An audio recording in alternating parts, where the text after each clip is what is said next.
Président, Monsieur le Premier ministre, chers collègues, vous me permettrez d'avoir une approche différente. Je veux parler de la gestion politique du gouvernement du Québec quant à la COVID-19. Pendant des mois, le Premier ministre a dit avec le Dr Arruda que c'est lui qui prenait les décisions. Le Dr Arruda, souvent. Or, il n'a jamais abdiqué son pouvoir, le Premier ministre. C'est toujours lui qui décide. Il reçoit des avis, il peut les suivre ou pas, c'est sa prérogative. Or, le Dr Arruda porte le titre de directeur de la santé publique, mais ne se rapporte qu'au Premier ministre. Il a même son bureau au cabinet du Premier ministre. Il me semble qu'au nom du public, il serait intéressant de comprendre le processus de décision du gouvernement du Québec. Ici, je ne fais pas de blanc. Je veux comprendre comment se prennent les décisions et ça va être la séquence que je vais proposer au Premier ministre.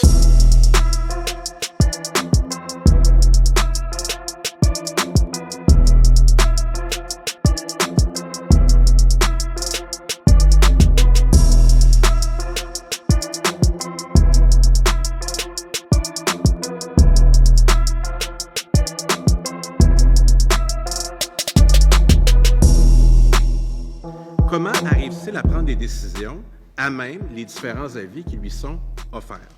Parce que ni aux conférences de presse de 13 heures, ni dans un reportage de l'actualité, on retrouve ces informations-là. Nous ne sommes pas témoins des délibérations et des arbitrages.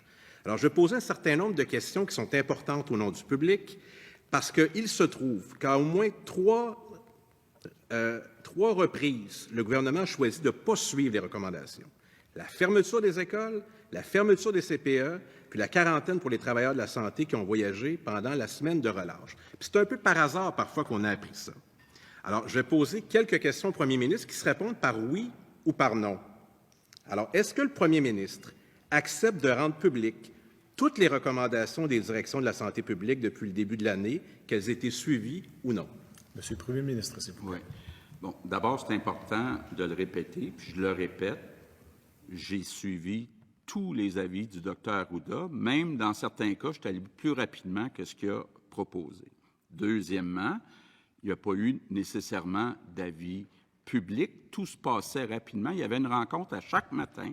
Donc, à chaque matin, je rencontrais le Dr Arruda, puis l'équipe de la santé. D'ailleurs, pourrait voir les différentes formules qui pourraient exister. Est-ce qu'il devrait avoir un directeur de la santé publique qui est complètement à part du ministère de la Santé ou qui est intégré parce qu'il y a besoin aussi d'agir? Il y a un directeur de la santé publique dans chacune des 17 régions. Il y a besoin de gens pour aller faire des tests. Donc, il y a du personnel qui doit utiliser dans le réseau de la santé. Donc, il n'y aurait pas... il y aurait des désavantages à ce que ça soit complètement à côté. Mais si je regarde les écoles, les CPE, les quarantaines de voyageurs, toutes les recommandations du Dr Arruda, je les ai suivies. Merci, M. le chef du troisième groupe d'opposition, s'il vous plaît. Monsieur le Président, il se trouve qu'il faut prendre la parole du Premier ministre. Nous n'étions pas présents. Comment on peut le vérifier? Il y a des minutes qui ont été écrites là-dessus. Vous savez, par exemple, que le Dr Arasu Arruda, ontarien, lui a fait des sorties pour dire qu'il était en désaccord.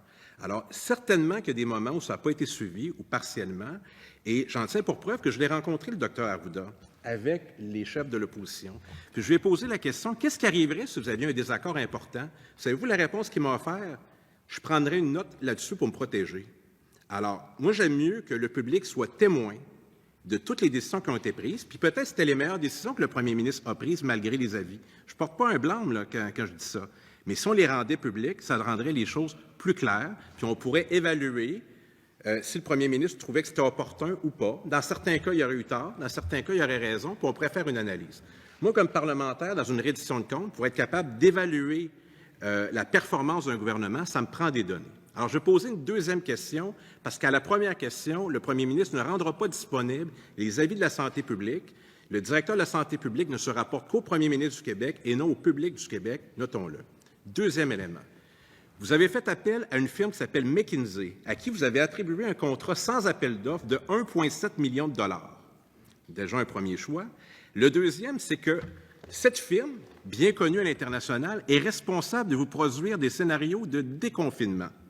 Donc ça, on est au cœur de l'étude des crédits, c'est payé avec notre argent.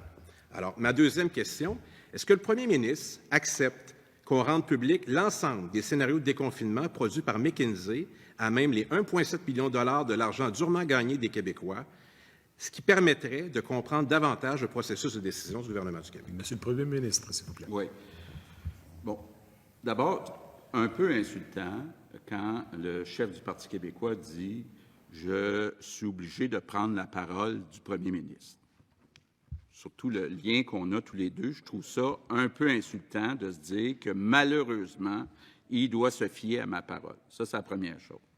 Deuxième chose que lui a dit le Dr Arruda, s'il y avait eu des accords, je me serais gardé une trace. Bien, il n'y en a pas gardé de trace parce qu'il n'y en a pas eu de désaccord. Et oui, bien, il va être en commission parlementaire, le Dr Arruda, et oui, en bout de ligne, celui qui a été élu, c'est celui qui décide.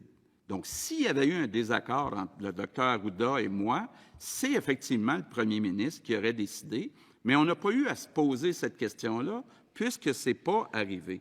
Maintenant, les avis écrits n'existent pas concernant le Dr Arruda. On faisait ça oralement le matin. Concernant maintenant McKenzie, où travaillait l'ancienne chef de l'opposition officielle, je pense que c'est important d'utiliser des grandes firmes pour ne pas réinventer la roue. À peu près tous les États dans le monde se sont posés la question comment on déconfine, par quoi on commence, quels sont les critères utilisés. Donc, moi, je pense que c'était normal d'utiliser une firme comme McKenzie. Monsieur le chef du troisième groupe, s'il vous plaît. Monsieur le Président, pour la postérité, je m'inquiète, puis le secrétaire général du gouvernement devrait s'inquiéter qu'il n'existe pas de minutes de ces échanges-là. À un des moments les plus importants de notre nation, il n'existe pas de minutes, de procès-verbaux, des décisions qui ont un impact sur la vie des gens, sur leur liberté, sur leur économie. Dans 25 ans, on n'aura pas accès à ça, puis encore moins à court terme avec ce qu'on vient d'annoncer comme commission, qui n'est pas une commission d'enquête. Je m'inquiéterais. Donc, s'il n'y a pas de désaccord avec le Dr Arruda, qu'est-ce qui empêche le premier ministre de rendre disponible l'ensemble des avis reçus par lui et par les deux directions et McKinsey? Donc, un deuxième refus, je le prends. Je ne veux pas que le premier ministre s'offusque quand je lui dis que je dois prendre sa parole. J'aimerais mieux avoir accès aux documents. Il voit bien le ton que j'utilise. Je veux comprendre comment se prennent les décisions. Troisième question. La docteure Drouin, à Montréal, a indiqué avec raison que la cellule de crise aurait dû être à Montréal. Ce n'est pas arrivé pour la première vague. Question très simple qui se répond par oui ou non. Est-ce que le premier ministre peut s'engager à ce que le Dr Arruda soit installé à Montréal pour qu'on le voit plus souvent, notamment à Montréal-Nord, qu'au cabinet du premier ministre? Monsieur le Premier ministre, s'il vous plaît. Oui, Monsieur le Président. Bon, le chef du Parti québécois vient nous dire qu'on n'a pas assez de procès-verbaux. Écoutez, il faut vraiment être sur une autre planète ou pas comprendre ce qui est arrivé pour voir que 7 jours sur 7, il y avait des rencontres continuelles, des débats. C'était jamais noir ou blanc. Moi, j'aurais aimé ça, que ça soit noir ou blanc. C'était parfois gris. Puis moi, j'ai essayé de prendre les décisions au meilleur de mes connaissances pour l'intérêt de l'ensemble des Québécois. On n'était pas en train de se dire « Hey, mets donc ça dans le procès-verbal, puis la question qui vient d'être posée, mets donc ça. » On essayait de s'assurer qu'il y ait moins de dommages possibles, plus que des procès-verbaux. Maintenant, Montréal versus Québec. Je suis surpris d'entendre ça de la part du chef du Parti québécois. Parce que le siège de notre gouvernement est à Québec. Il n'est pas à Montréal, il est à Québec. Puis les personnes qui sont responsables des différents ministères sont à Québec. Donc, que la cellule de crise a été installée à Québec plutôt qu'à Montréal, moi, je vis bien avec ça. Je comprends que le Parti québécois, maintenant, propose que quand il y a des crises importantes à Montréal, que le gouvernement au complet, tous les ministères, les responsables des ministères se déplacent physiquement à Montréal. Je m'excuse, là. Merci, quand j'étais au Parti québécois, je n'étais pas d'accord avec ça. Puis comme chef de la CAQ, je ne suis pas d'accord avec ça. Merci, Monsieur le chef du troisième groupe, s'il vous plaît. C'est là que le premier ministre erre en tout respect et en toute déférence pour lui. Pas le gouvernement. Le docteur Arruda. Le docteur Arruda, ce n'est pas le gouvernement. À moins qu'il y ait une symbiose telle que c'est dur à distinguer maintenant. Permettez au docteur Arruda d'y aller, comme le demande la docteur Drouin. Puis je suis pas mal sûr que la mairesse de Montréal est d'accord avec ça. Tantôt, on a parlé des comparables. Je ne prendrai pas les États-Unis, je vais prendre le Canada. Qu'on retienne bien ce chiffre. Le Québec, c'est 23 de la population canadienne, c'est 63 des décès. Et là, je ne veux pas utiliser un langage qui s'apparente à une joute sportive avec des victoires puis des défaites. 5 729 décès, c'est 5 729 tragédies. Des gens qui sont morts dans l'isolement, privés de leurs proches. C'est des gens privés de liberté. C'est franchement quelque chose d'important. Les conséquences sont énormes. Alors, ça milite pour qu'on comprenne ce qui s'est passé. Et là, à moins qu'on me dise que les autres provinces canadiennes ne sont pas comparables, Toronto, c'est quand même un aéroport important, puis les gens voyagent de Toronto. Puis Vancouver, ils voyagent beaucoup, puis ils vont en Asie. Alors, il faut faire attention aussi dans ces comparatifs-là. Alors, j'ai posé mes premières questions, je n'aurais pas accès aux data, c'est correct. Puis le premier ministre, je ne lui dis pas qu'il a eu tort dans ses décisions. Je veux comprendre comment il les a prises, je ne le saurais pas avec ça. Mais ultimement, pourquoi pas une enquête? Son ami Doug Ford, il n'a pas hésité, lui, à faire une enquête indépendante. Le problème avec ce qui a été annoncé à la dernière minute, juste avant cette étude de crédit, juste en bas de l'escalier à 14h30, c'est que le premier élément, c'est que Mme Castonguay, avec tous égards, n'a pas le pouvoir d'une commission d'enquête, n'a pas le pouvoir de contrainte. Mais ça va être bon pour 2021. Alors, c'est à temps pour une prochaine pandémie, mais pas à temps pour une prochaine vague. Alors, si le premier ministre veut être rapide, de son siège, il peut demander, puis tous ceux qui vont exécuter ça sont autour de lui, perdons pas de temps, arrêtons de tourner en rond, puis demandons une commission d'enquête. Le premier ministre ne devrait pas avoir de crainte là-dessus. Pourquoi?